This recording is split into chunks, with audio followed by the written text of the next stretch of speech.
কোনোভাবে দায় সারা দায়িত্বটা পালন করে নির্বাচনের মধ্য দিয়ে এক্সিট নিতে পারলে হইল, দেশে থাকুক আর দেশের বাইরে থাকুক। যখন আমাদের কাছে এই বিষয়গুলো বিভিন্ন দিক থেকে প্রতিফলিত হয় তখন আমরা মনে করি যে তাদেরকে সতর্ক করার সময় হয়েছে, এবং সেই সতর্কই আমাদের আহ্বায়ক আমাদের এনসিপির পক্ষ থেকে অভ্যুত্থানের একজন প্রতিনিধি হিসেবে এবং এক দফার ঘোষক হিসেবে তিনি এই সতর্কতা দিয়েছেন।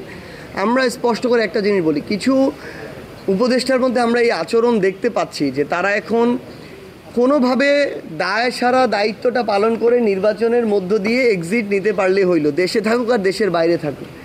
এই দায় সারা দায়িত্ব নেয়ার জন্য অভ্যুত্থান পরবর্তী একটা সরকার কাজ করতে পারে না।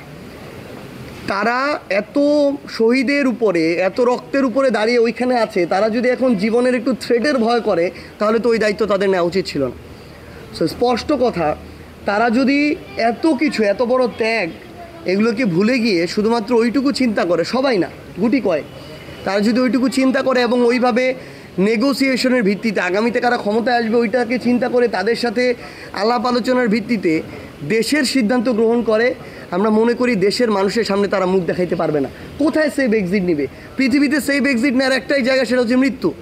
এর চেয়ে তো আর সেফ এক্সিট, এছাড়া কোনো সেফ এক্সিট নাই। আপনি পৃথিবীর যেই প্রান্তে চান সেখানেই বাংলাদেশের মানুষ আপনাকে ধরবে, সোশ্যাল মিডিয়ার মাধ্যমে হোক, সামনাসামনি হোক। সো এত বড় একটা দায়িত্বকে স্কিপ করে, এত রক্তের উপরে একটা অর্জনকে স্কিপ করে কেউ যদি সেফ এক্সিটের কথা ভাবে, এই সেফ এক্সিট সম্ভব না। আমার এই শহীদ মায়েরা তাদেরকে ছেড়ে দিবে না।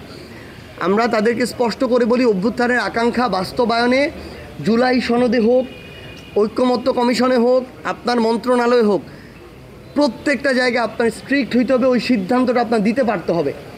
আপনি কে কি বলবে, আমার চেয়ার একটু নড়াচড়া করবে কিনা, এই যদি চিন্তা করেন তাহলে তো আপনি এই অন্তর্বর্তীকালীন সরকারে থাকার কথা ছিল না।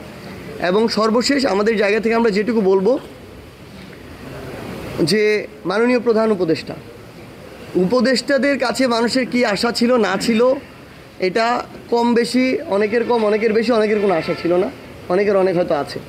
কিন্তু তার কাছে, যিনি আমাদের প্রধান উপদেষ্টা, যেদিন ওই 5ই আগস্ট শেষ রাতে, 6 আগস্ট ভোর রাতে, ওই রাত 4টা-5টার দিকে তার নাম আমরা ঘোষণা করি, বাংলাদেশের ছাত্র জনতার পক্ষে বাংলাদেশের মানুষের বুকে একটা পাহাড় সম আশা তৈরি হয়েছিল।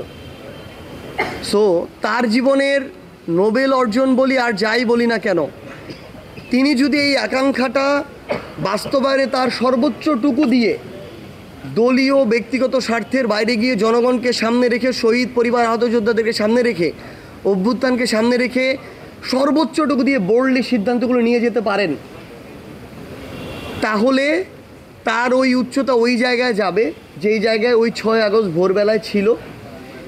যেই জায়গায় মানুষ তাকে দেখতে চায় সেটা একটা নোবেল অর্জনের চেয়ে অনেক বড় কিছু।